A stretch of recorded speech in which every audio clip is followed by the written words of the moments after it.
Hi, my name is Norman, and once upon a time I had a barbecue. So we were using something like a cardboard to blow up the fire, so that it gets fiery. And I was thinking it would be really nice to have like a hand crank device to,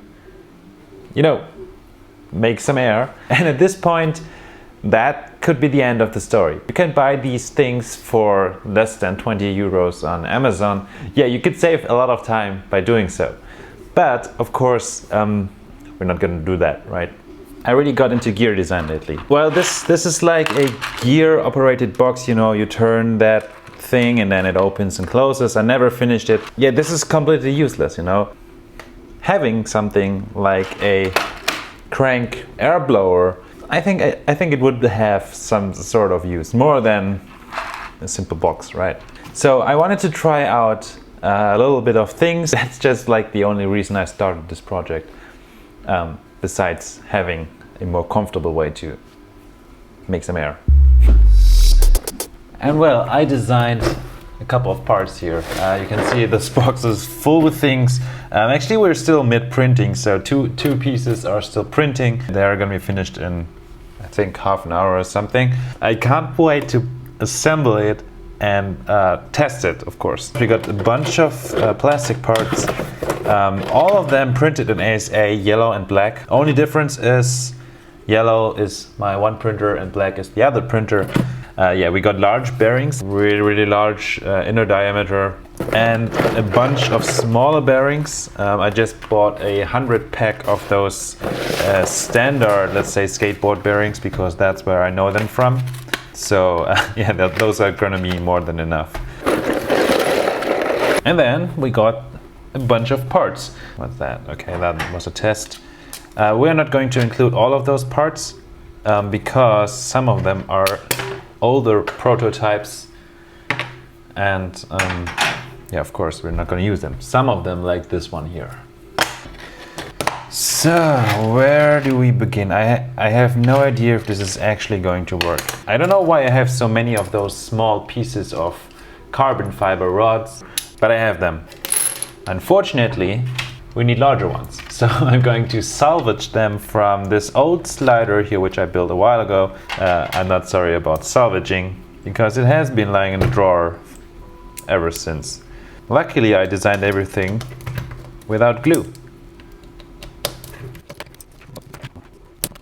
How did I... Oh, right.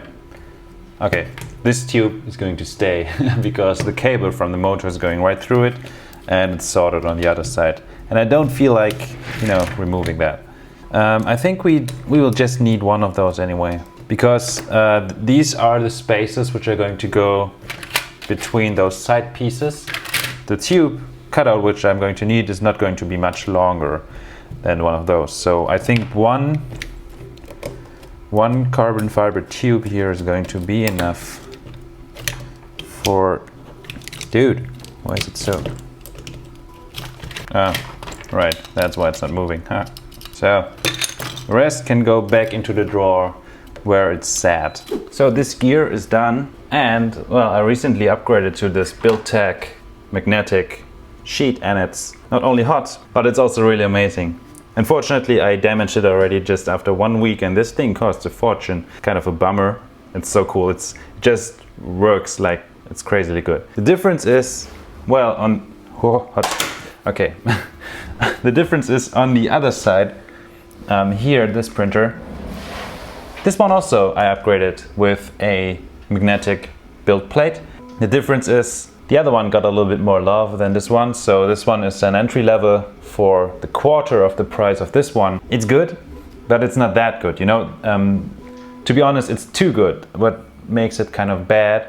Okay, so this is the printer which was printed in black, and it came out all right, I guess. But the problem, because we had so good adhesion to the bed, I couldn't remove this part here without, tearing it apart. So all the parts which are coming from this printer, I'm printing them with a Raft, which is this thing here down below. It's a sacrificial piece, more or less. You usually use that for better build plate adhesion, but I found out, especially with these thin pieces here, it's a lot easier to remove them from this magnetic build thing. When you have larger pieces, you can usually just bend it and then it's going to come loose. But because, well, this is also a very, very flat piece and also printed on a raft, you know, it's just going to bend but not come loose. So we need to use some tools to get in between. Problem is, there's a hole, gonna see it in a second, and it's going to get bigger every time I print over it. Oh, now it's already twice as large. The good thing is you can buy these things, so not the metal piece, but the foil for a fraction of the price, which I'm probably going to do sooner or later, because that hole here, the white stain, it's annoying. And in case you were listening, it's yellow, but printed with a raft on a build tag, even though I just mentioned you don't need the raft on a build tag. That's because when you're printing gears, or anything in general, you are going to get a little elephant's foot on the lower layers. Okay, so this is the fan duct. It was printed that way, so this is the bottom layer, and you can notice here somewhere there's a little elephant's foot. That's completely normal, more or less something which regularly happens with 3D prints. Anyway, because we get an elephant's foot with most of the pieces, I printed this with a raft, because then you avoid that. This thing gets the elephant's foot, more or less. We're gonna clean it up in a second, then it's gonna look nice. So the reason why I was, well, moving from one side of the room to the other is because I wanted to go to the computer to check the distance in my CAD file in Fusion between both ends, so that I know how long actually I need the carbon fiber tube. That's all the reason why I moved from the other side to here, and on the midway I got into the printers and all that. I'm very sorry, got distracted a little bit. Okay, here we are. So this is the thing, and we basically want to measure the distance between this surface, more or less. No, not that surface actually. So we got two section analysis. This one is the front tube, and this one is the back tube, so that's perfect. So we can measure the distance from here to there, 75.2 millimeters.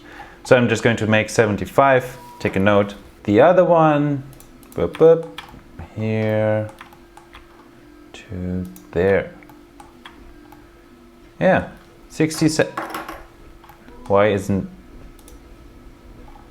It's not a straight line. Oh, that doesn't look very nice. I'm not sure what's happening, but I'm just going to assume that it's all right. So 76, 67, I'm sorry. Okay, and there we are. Now we got our measurements. And then, you know, we can go back and do the fun part. So I got like this really, really cool little vise here. It's new. This one's old and bad. This is new and not as bad. It's cool because you can adjust the angle where you want to attach your workpiece. 75, 67, 75. So one scratch. That's it.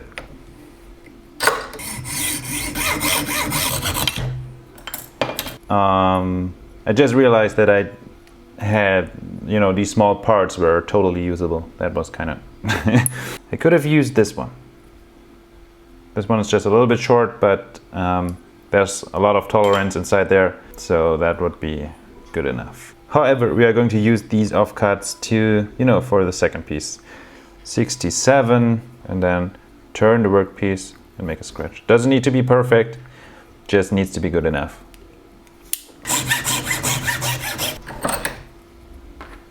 Got those two pieces. So now we need to put away the other pieces so that we don't mix them up with the, you know, the actual ones. This one is one of the side pieces, as I already mentioned, printed with a raft.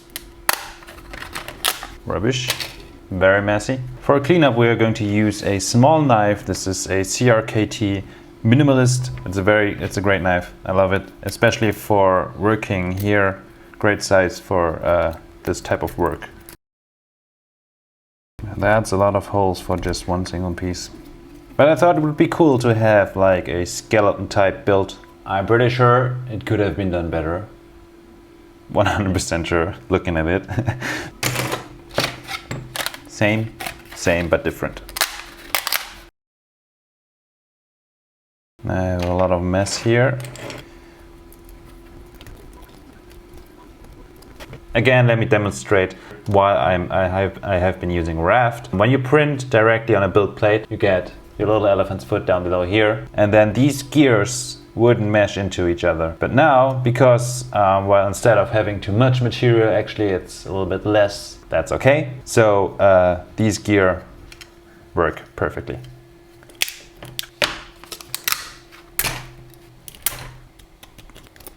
So this is the other just finished print. It's still hot. It's unwise to remove it now, so we're gonna let it cool down a little bit. And as you can tell already, the adhesion is crazy. Like it's not even moving. Still, we're going to try to remove this one the normal way, because that's how it's supposed to work. That you just peel it off, and then it's supposed to come off. Oh, that's great. Almost. Oh, there you go. It worked. Wow, Ace is just a whole new level. Just look at the surface finish here. This is something else. However, we need to drill some holes. I modeled every hole with 3mm, and of course I'm going to use an M3. It's gonna be a lot of holes. I think this is the only way to get perfectly reliable 3mm holes, and it doesn't matter which orientation your part is being printed. Those are small holes, you can print them without support, and you know, that way it's always going to be 3mm. Doesn't really matter which way around you print. By the way, in case you were wondering, this is a drill bit for wood. I mean, most of the times you can use the same tools for wood and plastic. Oh man, I can't remember modeling so many holes.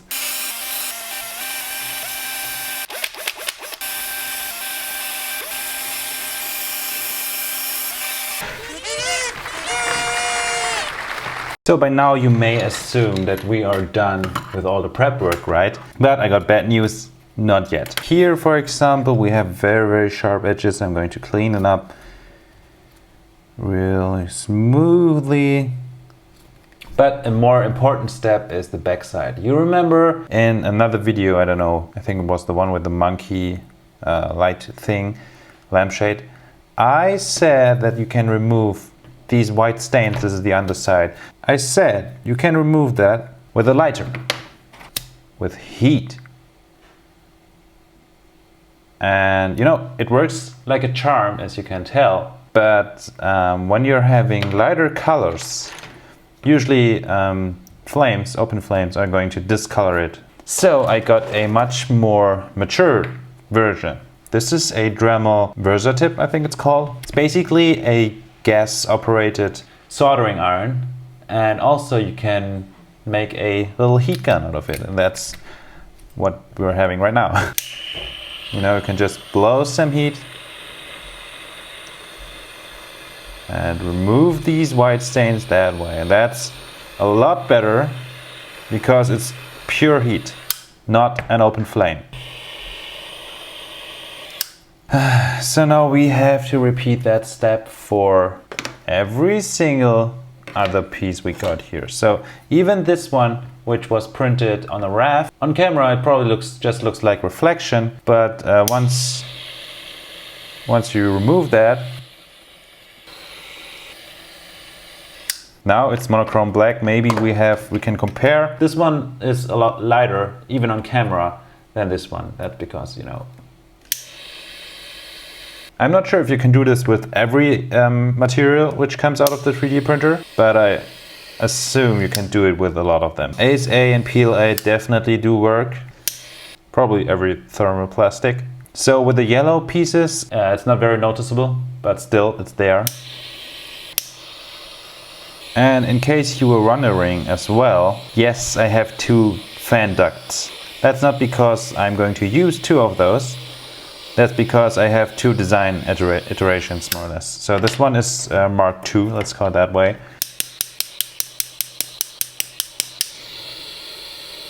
So I mean, this step is completely unnecessary. It's just for the looks, and especially for the inside, it wouldn't matter.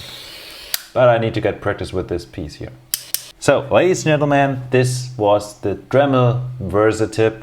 Very, very versatile tool. It comes with this little box here. A lot of wasted space. I'm going to make a new one day. You can use it for soldering, for hot knife cutting, bunch of things, and I think it's great. Yeah, you can just use regular lighter fluid gas. People say the catalyst in the front doesn't last that long. And not only that, but also it's very hard to get replacement parts, at least here in Germany. That's what they said. Time will tell if it's worth the money. It's not that expensive, but still, we gotta see. So now I think we're going to start with those pieces here. These are very, very weird looking pieces.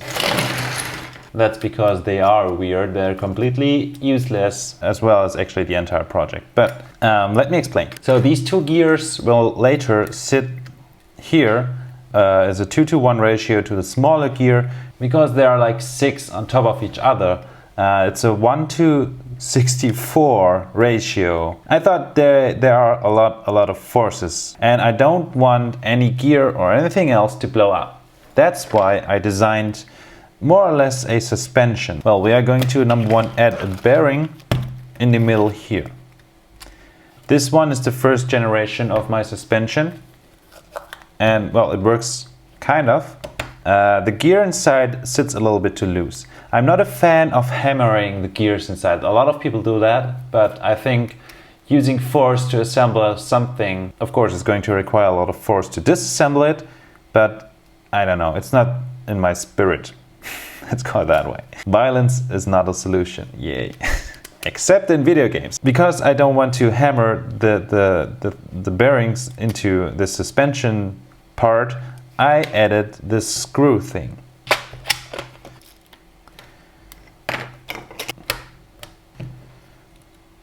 Should just go in right there. And then we can take, yeah, I have different boxes with different screws. So this is a full box of M3 screws. This is a mixed box M2, M3, M4. This one is on the table because it has the most M3/8s, which I'm going to use. And this one because it has the rest. I don't know if the M3/8s... Yeah, this one's perfect. There you go. Screwed in, not moving at all. More or less. A little bit moving. So yeah. Now it's securely. This one's gonna live in here. And on top, we are going to add one of those again and put in a M3/8 again. And the same for... Dang it, I forgot one part to print. This little part. Actually, we don't even need that. We're gonna make it without it. I don't care anymore. I just want to finish it. Later, you're gonna see why we don't necessarily need this part here. So, and then out of all these boxes, I also have a 200-piece spring assortment box. And it's exactly what's described. I'm going to add a spring. This one seems about right. So a lot of things I actually tested beforehand, exactly when they came out of the printer. But for example, this suspension system here, never tested it.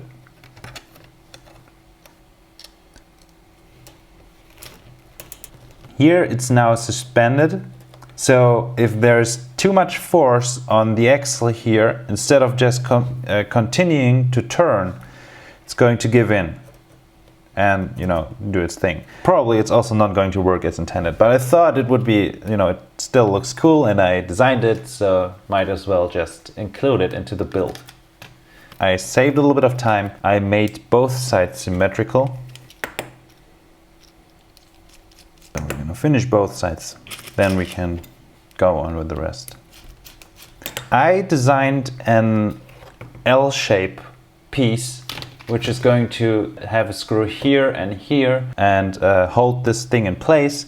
But instead I can just use a washer, which I also have a box full of washers, of course I do. Maybe in 3 washes is going to be enough. No, it's not. So we are going to, what are we going to do? Are we just going to sandwich these up until, heck yeah, we're gonna do it. So let's see how far we need to go. That's 12, so we need, so this is probably not best practice. Sometimes you're gonna make sacrifices for the sake of finishing. I learned that. So let's see if we're gonna get away with that. The gear inside is going to turn very, very close here, and maybe it's going to knock it or the screw here, maybe not. Not sure, we're gonna find out later. First, we're gonna make another sandwich. Actually, we are going to use a little bit of Loctite. Okay, so this is not Loctite, this is screw lock medium, but it's basically the same.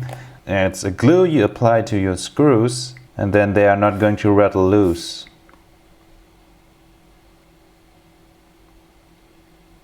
Hopefully. That's a very, very special type of glue because, well, you are supposed to get it loose, but it's not, it's weird because, you know, usually when you buy glue, it's supposed to last forever. But with this type of glue, it's not supposed to hold on very good. It's only supposed to hold on good enough. This one, because these won't get any rotational force, instead it's just going to get pulled together. I'm just going to assume that they're going to stay there and not going to unscrew. No idea, don't care. So now we can start with inserting the larger bearings. This side is the fan side, so we are going to stack up from that side because reasons I have no idea why, but we're gonna do it. Here goes the smaller one, and I think there goes the larger one, didn't it? Yeah, I hope so. Remember what I said about force and violence? There was so much force required because the spring was pulling this thing, and that's also actually it was intended so that the spring is not only going to, you know, suspend but also hold tight the axle. This one gets a bearing. Boop. Satisfying, wasn't it? Yeah, we need to clean up some edges again. No, we don't. Doesn't matter, you're not gonna see that one. But we gotta clean up these insides here and then insert M3 nuts. Hold it that way. Oh, still dropped it. Great. This one and this one also gets a little cleanup. So I think there are a lot of ways to do things right, of course, and I'm not sure if this one is one of those, but it worked out for me in CAD at least, so we're gonna find out if it's going to work in real life. But so far so good, right? Here that way. And this one that way. So unfortunately I can't tilt it because otherwise all these nuts are going to fall out, especially one already did. But I'm going to show you in a second how this very, very unnecessarily complicated assembly is working, hopefully. I hope I have more of these M312, yes, okay. That would have gonna be bad because I need at least 3 more for the other side. Okay, there you go. Yeah, looks like it has a lot of friction, but actually because it's ultra lightweight, it doesn't have a lot of momentum, so it doesn't turn that long, but it turns with very low friction. I'm happy. We now have 3 screws which are screwed into the gear and 3 more screw holes with a nut on the other side and the inside of the bearing, which are going to register to the crank, which is not going to move because that's the close. I need to add a little spacer here in between so that the crank is a little bit further out. Anyway, let's just continue with the build, right? And I just realized that the larger one is probably going to go in here.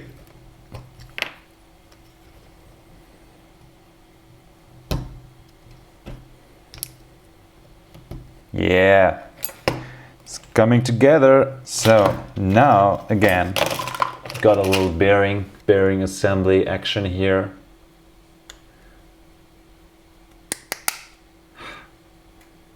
Why do you need a hammer if you can just add the right tolerances so that it still somehow snap fits, but without violent force? Pretty cool, right? By the way, yeah, I completely forgot to tell. Gears. Gears, and why are those so weirdly shaped like here? Okay, not only they look really cool, but also it has a reason. So I got into gear design, as I mentioned in the beginning of the video, and these here are like regular spur gears. That's like the classical gears, which you draw in elementary school or something. Whatever you do in elementary school, I don't know. However, these gears are, let's say, primitive because, well, they work, but nothing more. And then we got helical gears, which are like these herringbone gears, but only the half of it. See? Okay, black is a bad color for camera. Here, so let's just imagine, like here, only the half. Okay, get it? Both helical gears and herringbone gears have the advantage over a regular spur gear that when the teeth are tilted, they have more surface area to touch. So every single tooth has less stress compared to a spur gear with the same gear thickness, if that makes any sense. I hope you were able to follow. It's not very complicated, it all makes sense, but you need somebody who is good at explaining. And the main reason why I went for herringbone gears, not because only they look pretty cool and are really, really fun to design, but also they are self-aligning because of that V shape here. They won't slide past each other. And also, if they are slightly offset, like so, they are going to self-align and push each other back into place. So these things are perfect for high speed and high torque.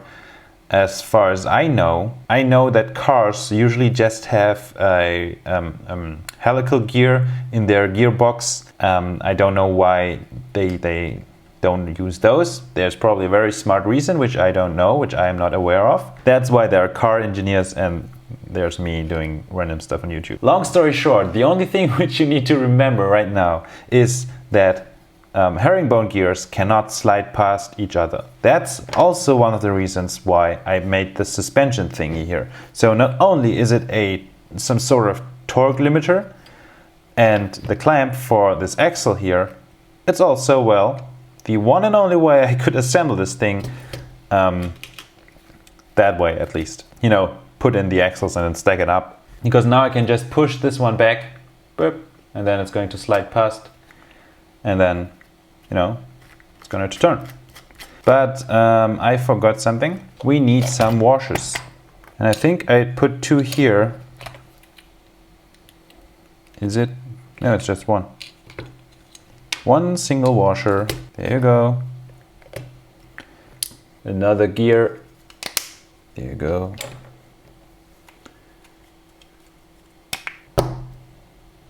Washer. Washer. So nice. So nice. I'm so happy right now. I just seen it for days on CAD. And now it's finally coming together and it's just amazing. So I think this gear train here is ridiculous. I seriously have no idea what gear ratio you're gonna need to have an operable, you know, to have a hand cranked fan. Yeah, worst case, it's too strong, and then you're gonna crank carefully, but you're gonna find out sooner or later. It's just stupid that I'm, you know, building this completely useless project. Again, I could buy it for less than 20 euros.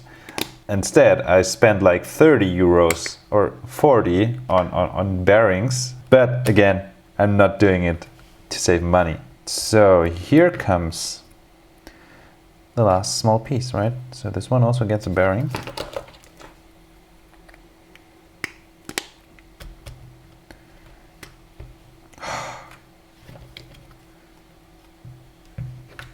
Awesome. Also, I love the color, by the way. This is Filamentum ASA Traffic Yellow. Great color. I wish they would sponsor me. So let's see if that spring is actually strong enough to hold the axle, or if the torque limitation is going to kick in too early. That would be kind of sad. Yeah, but before we can finish this is a bummer. I just have one of those, so this is the wrong piece. It's not going to work here. I need to print one of these end registration pieces.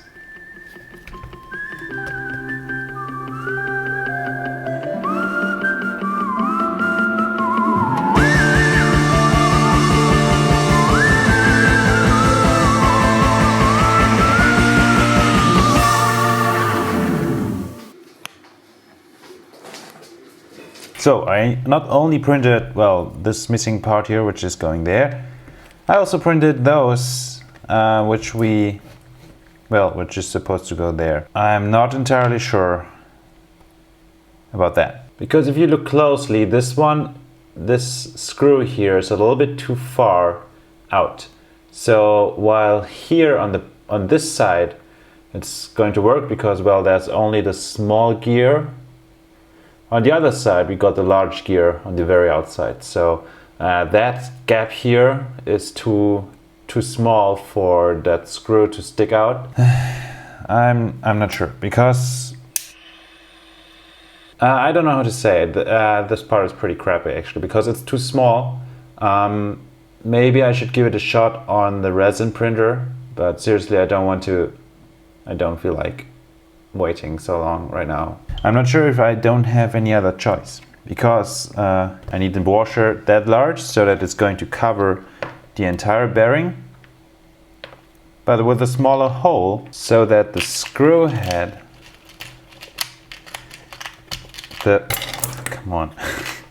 screw head is not just, falling through. Whoa. I think, okay, I found it. That's even better. Have a look at that. So this is an M3 and it has a knurling on top here. You can see the screw head has a knurling. And this washer is right here.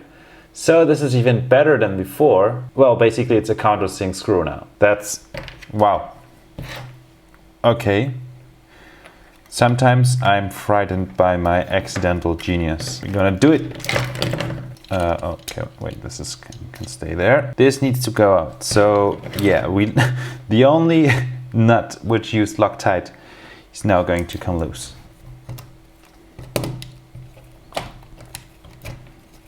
That's not only pretty cool because, well, that's now a countersink screw and we have enough space between the screw and the gear, but also because we can now use the shorter screw.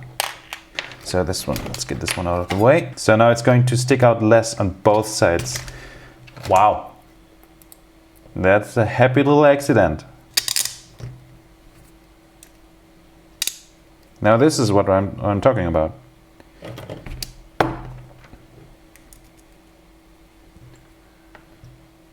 Now have a look at that. The screw sits flush here and as close as it gets here. So now the screw here provides enough clearance for the larger gear to pass. This is incredible. I'm stoked, man, really. Well, actually, you know what? We are going to use the next category of parts. These are structural parts.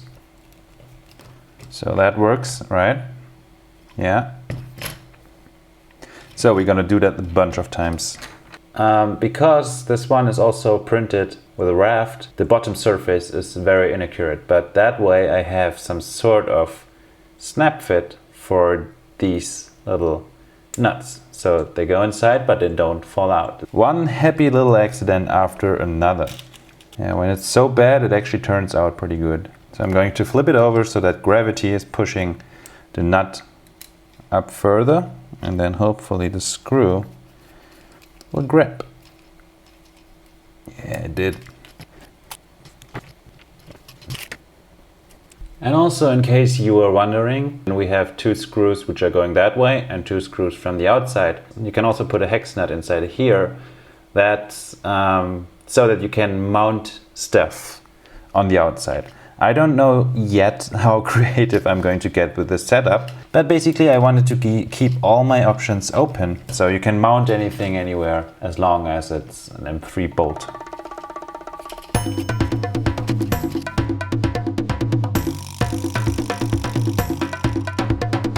So the outside cage is done. I did not forget to print this one.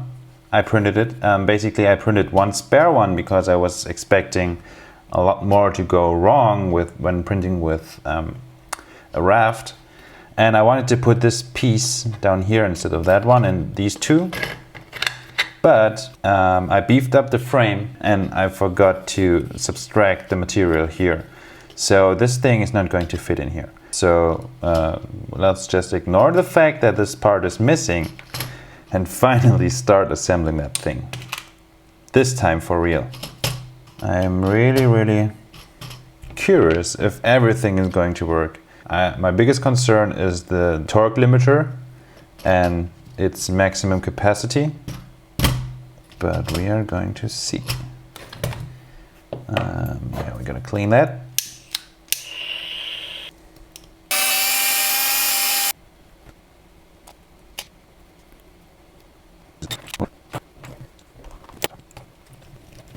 Here again, in case you missed it before, this is the same. We have the same design on the other side.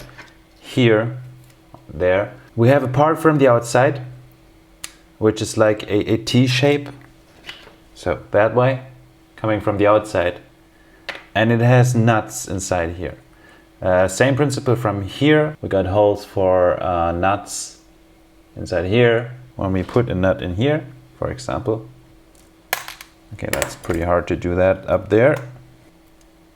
So we dropped in a nut. Now we can screw in the screw from the outside. So the screw goes all the way through the T-type part, through the nut into the gear.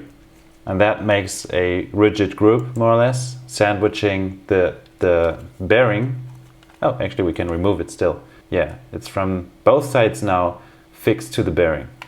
You know, to register the movement of the gear to the outside fan, we have the same principle for these holes here. So on the other side of that hole is a nut, and if we screw later on a screw through there, it's going to register and all that. That's how it works.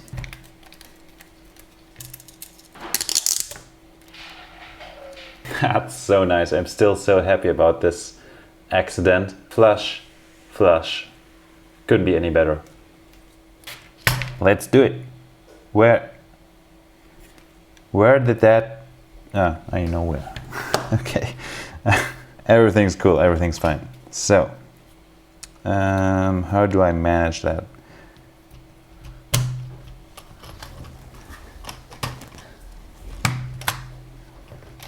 Okay, now we need to resist the urge to actually already start spinning and first assemble the thing. Oh, I almost messed up. Oh, I actually did mess up. The only two screws. See, I got so excited about spinning that I forgot the reason why I'm doing this in the first place. So of course my really cool fan duct is going to sit up here. So later on, when we are in production state, when it's finished, the single unibody fan duct is going to sit here. I'm planning to test the different types of fan geometries here. So for the test, for the sake of testing, because well, it's a lot easier if you don't need to assemble and disassemble everything, you know, I have this snap-on lid. 2 millimeters more than 8 is probably 10. So we are going to take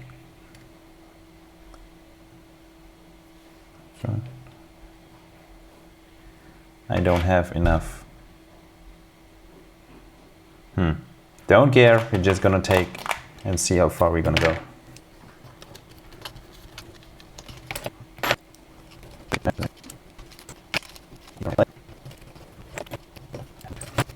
I'm just trying out the 12 millimeter M3. So the nut is sitting here, but on purpose I made an overshoot so that I can use longer and shorter screws.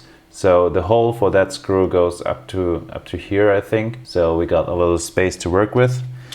You gotta prepare for your unpreparedness.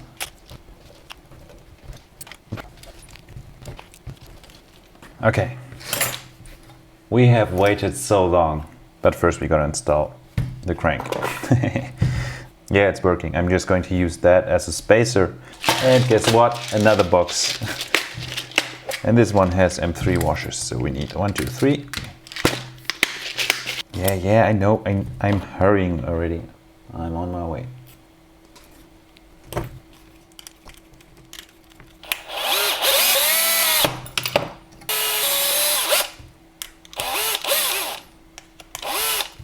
There you go.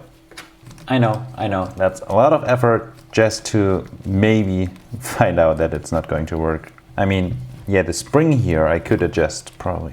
But if there's a general problem in my design, for example, too much space, not enough space in between those gears, then that would be kind of bad, right? Those screws are going into the spacer piece, which was sitting directly in the middle of the large bearing. I must resist the urge because we're almost done. Oh, sure. Okay, this one doesn't need tightening down because I want to spin it, right? Okay, we need a very, very slow start and then it's not. Okay, what's wrong here? Right, maybe they just didn't register it yet. Those two are turning. I suppose that's what I was afraid of. That's too much resistance, right? It can... I mean, half of the gears would be more than sufficient to turn it. Like 1:16 ratio. That would be more than enough. The torque limiter is working great. If I'm applying too much torque, which I easily do, it's not going to move. Yeah, I was hoping for a little bit of, yeah, something like that actually, but it stops here.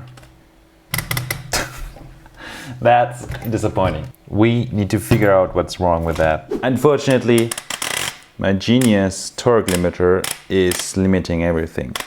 I think the torque limiter is like the only issue here. If you're looking here, the gears are meshing in between each other pretty nicely actually.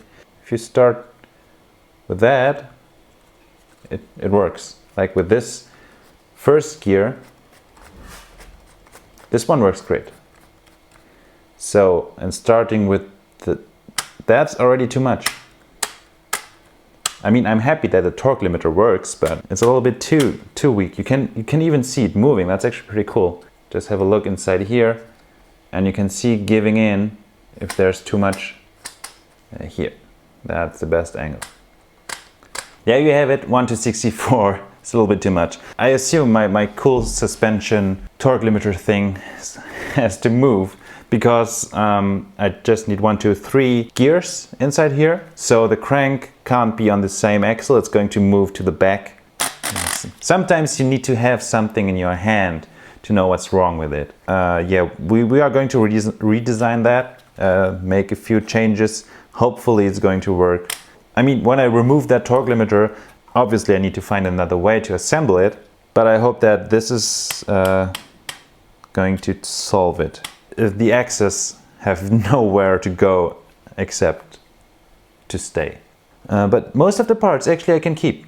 Only the sides and these bars are going to change. All the parts inside, I can just rearrange them, hopefully.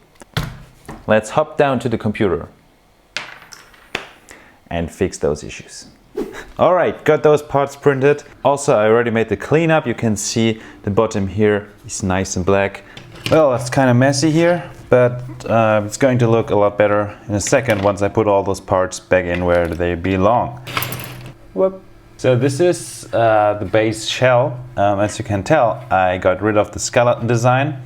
The reason for that is, well, it's a lot easier to print.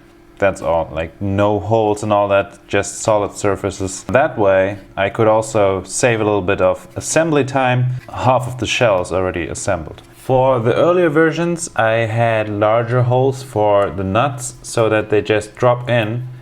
But now, because we are going to have nuts inside here, I don't want to worry about them flying around. So I decreased the diameter of these hex nut holes, and now they are, or should be, a very nice pressure fit. For me, I found out the easiest way to put these in straight is to screw that nut on a screw, and then yeah, it's a lot easier if it's clamped onto the table. Give me a second.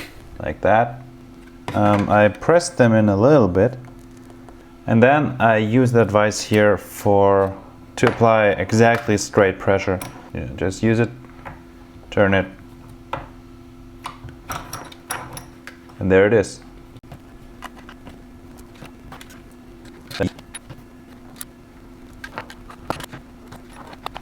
Well, I got rid of the vise technique because basically it was just useful for the outside. For the inside nuts I couldn't even reach it, except for that one and those two. For the other ones it also gets a little bit complicated. I didn't think about that. It's really hard to get on camera, but basically get it in place and then just use my pliers to press them.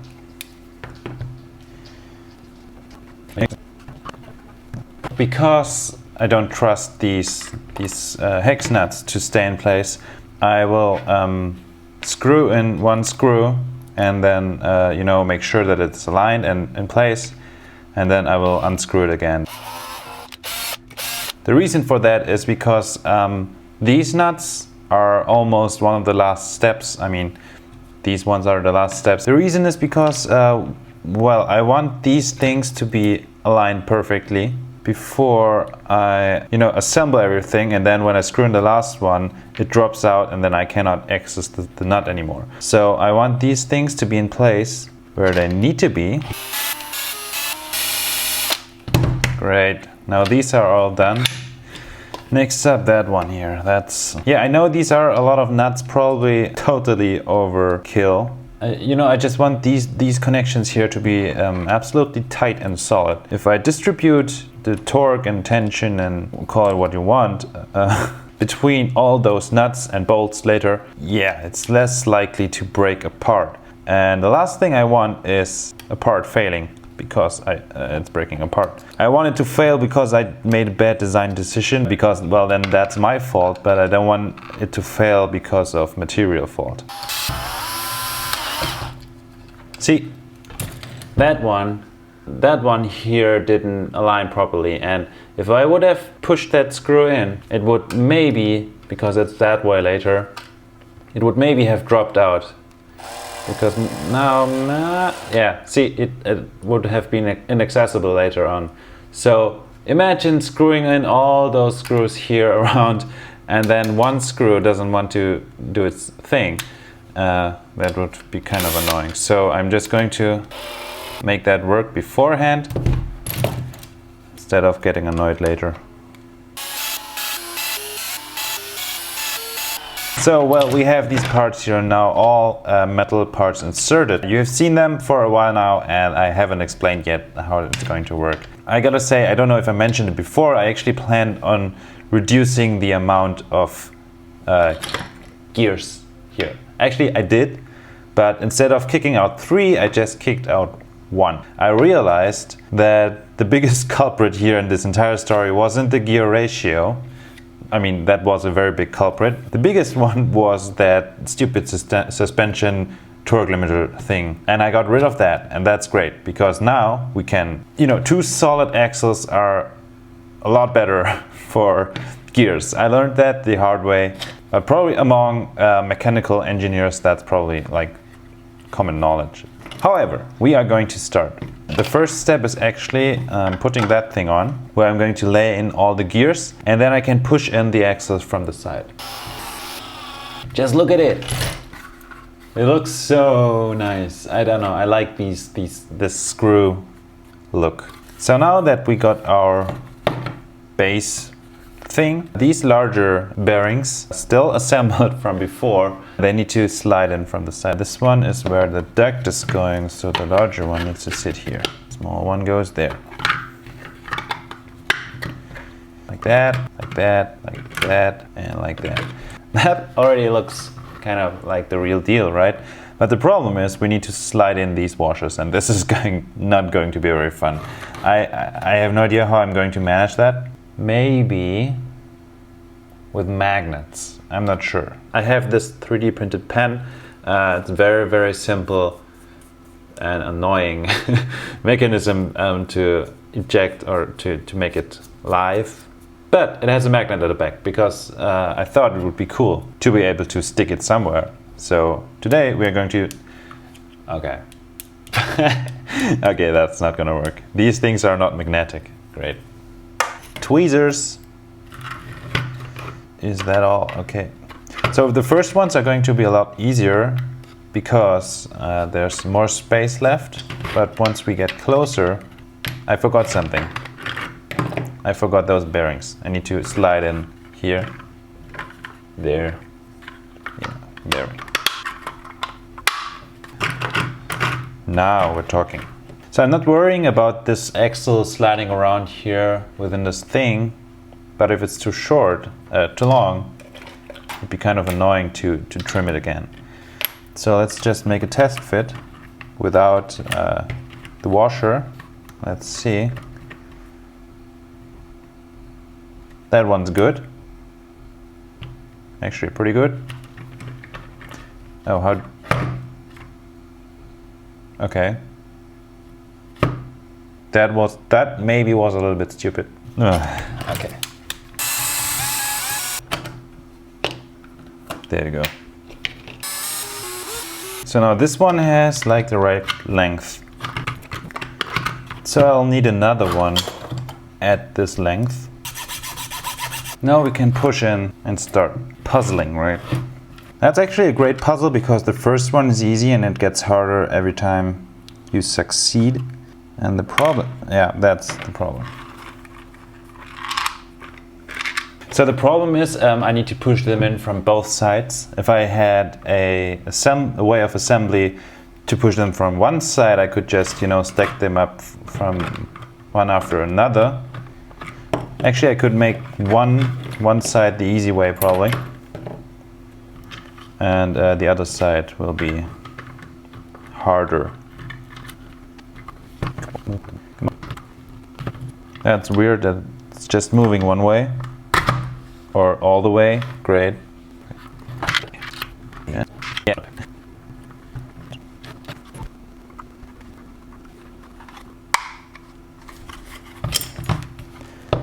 Yeah.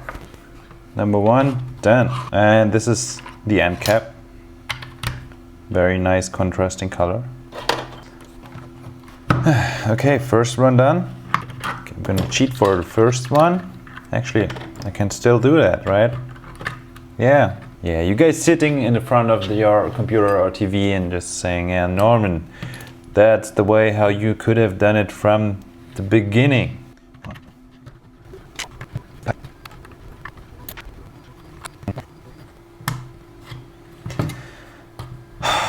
It's in.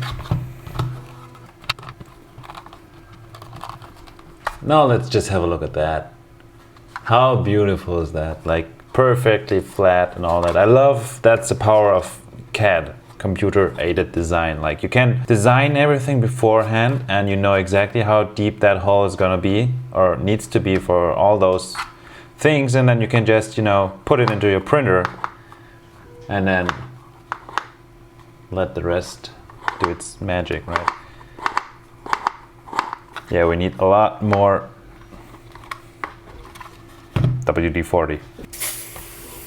Grease would probably be a little bit better because, oh, wow, that's like between day and night already. Because, well, it doesn't flow that much, so it's gonna stick to the gears a lot longer, but I don't have any grease, so I'm going to use oil instead. Lovely smell. No, I hate it.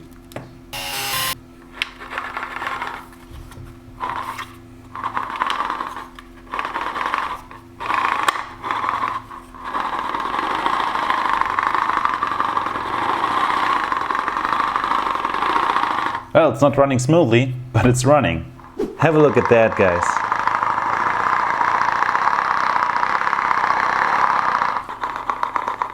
Yeah, I can't stop turning, but still we have one thing to do, right? Which is closing it up, because I don't want to get that all everywhere. So the yellow part just fits inside here, and then we're gonna put a bunch of screws from the outside. There it is, look at that. So it's absolutely sturdy. All the screws in the front where the duct is going to go are recessed because, well, the duct is there. On the back, not recessed because I think that looks pretty cool. On the sides, we got also a pair of screws because to add a little bit of stability.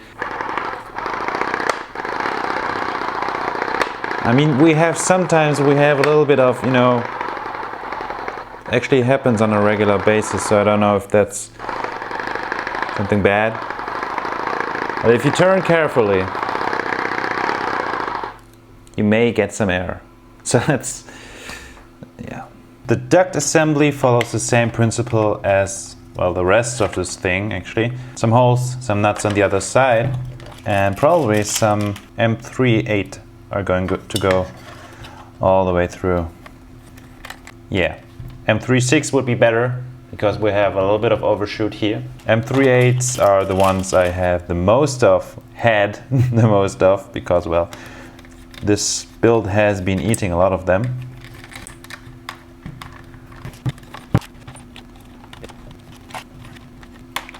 On.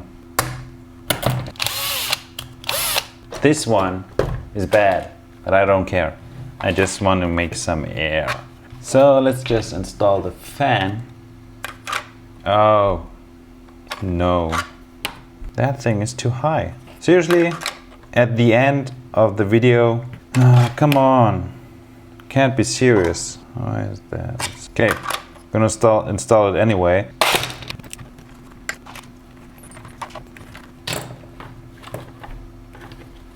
Now have a look.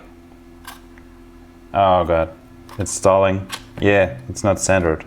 So that is kind of a bad news, right? I made it a very tight fit. Probably it was too tight. Let's check if that thing is actually centered. Wow. Just look at the distance here, for example. You can easily detect it. It's not even close to being centered, but it's making a lot of air, which is great.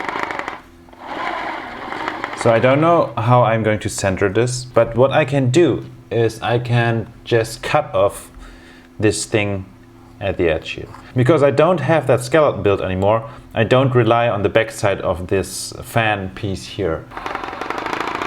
Wow, that's making a lot of air. What I'm going to do is removing the outside part here, and hopefully this will, you know, prevent that thing from scratching or grabbing the inside of the duct.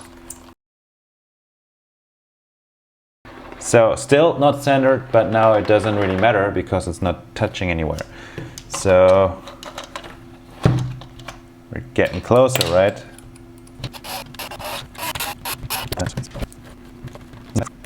So yeah, actually I had a little bit of space in between that and the lid, but because the spacer coming out of the box here, gearbox, is too large, we have no space left.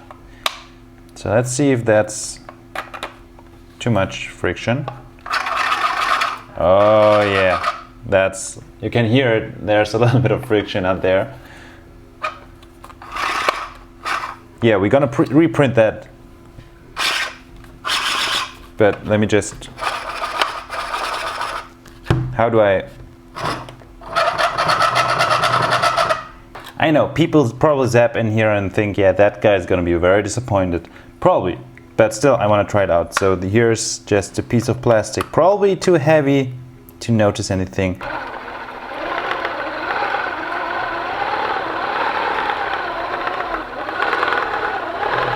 Oh, it did. Small piece of lint, just I call that a success. Look at that, wow. So yeah, let's just reprint that lid a little bit so that, you know, we don't have that horrible sound here. I just invented a new music instrument.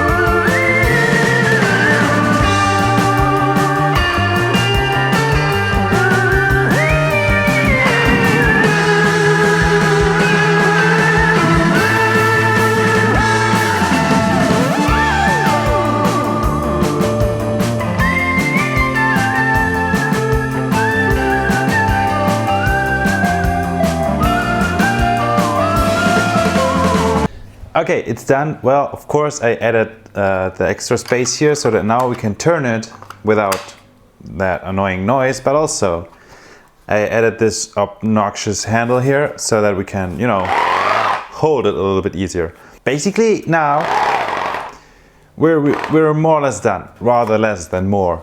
Well, it's very hard for you guys to perceive the wind at the other side of the camera. So I made this very scientific rig to test a little bit of wind. So that's basically that's just paper, sheet of paper, took a knife, made some strips and then rolled it together, and now we have a thing. And that way you can perceive wind on the other side. Maybe, maybe not, because to be honest, it's disappointingly weak at the moment. So let me just, that's a little bit too high. You ready?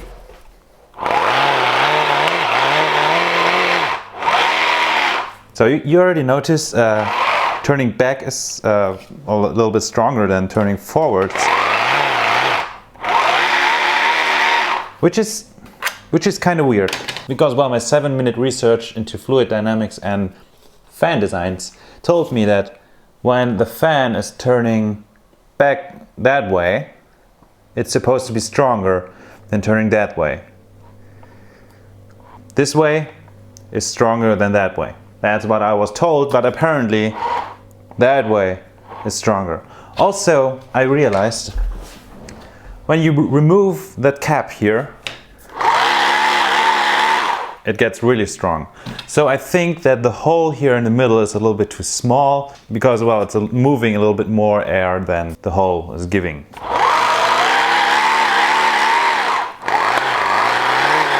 Wow, that way?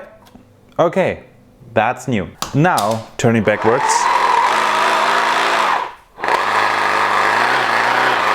There's no air movement at all when it's turning that way.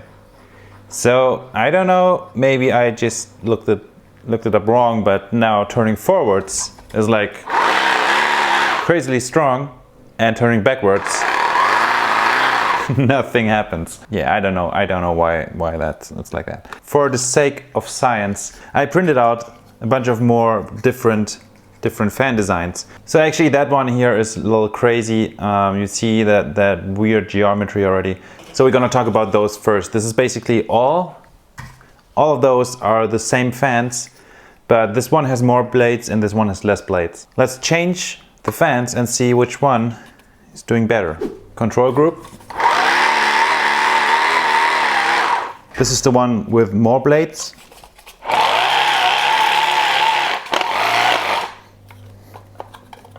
Oh, it's stalled. Seriously. Okay. Got it.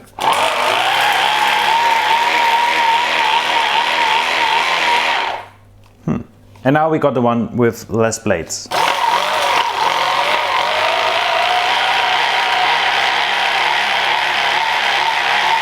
I need to have a look at the footage real quickly because yeah, I can't tell the difference right now.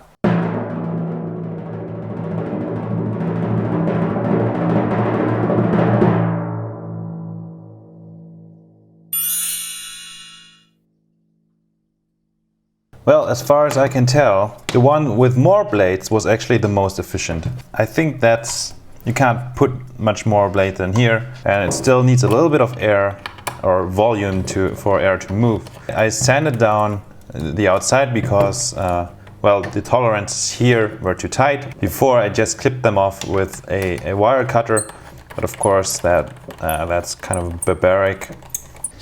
Now you can also see how I switch the fan blades, and well, actually it's pretty self-explanatory. So now we need to address the last problem. Well, we could spend a lot more time trying out different fan designs, also maybe trying out that one, even though I think, just look at it, the print didn't come out very nice. Here at the edges, a little bit too much of an overhang. Also, I don't really see a lot more benefit from that shape. Could be wrong though, I don't know. Dang it.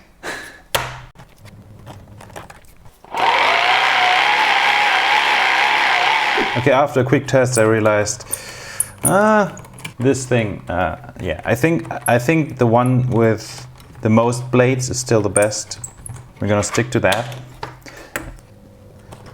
But I also think, yeah, you could spend a lot more time and effort in making a scientific method to measure the airflow. Maybe one day we're gonna make a proper test with different shapes and also, you know, forwards, backwards bend, and also have ones without bend. So there are a lot of centrifugal fans, different types for different reasons. But for now, we're gonna stick to that one. I'm going to increase the diameter of that hole until it gets enough air, because I think we can get a little bit more performance out of that thing if the entire air, which is going everywhere right now, is going to be directed in one direction. And it's gonna be good. I think we can give a little bit more.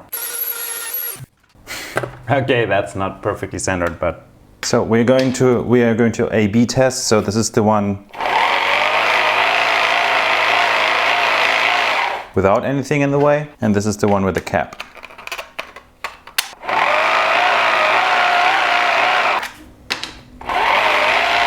Okay, it's still a lot stronger with without the cap, so we need to increase the size. I'm gonna repeat that until I'm fine.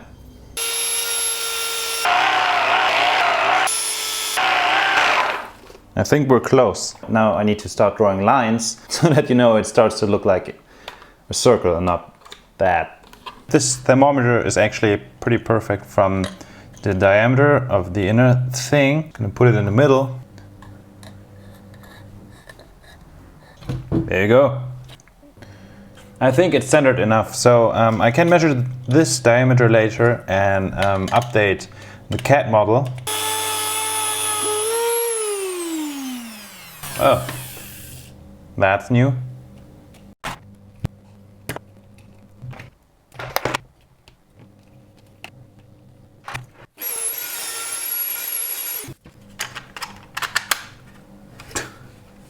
Okay, it's good enough. It's good enough.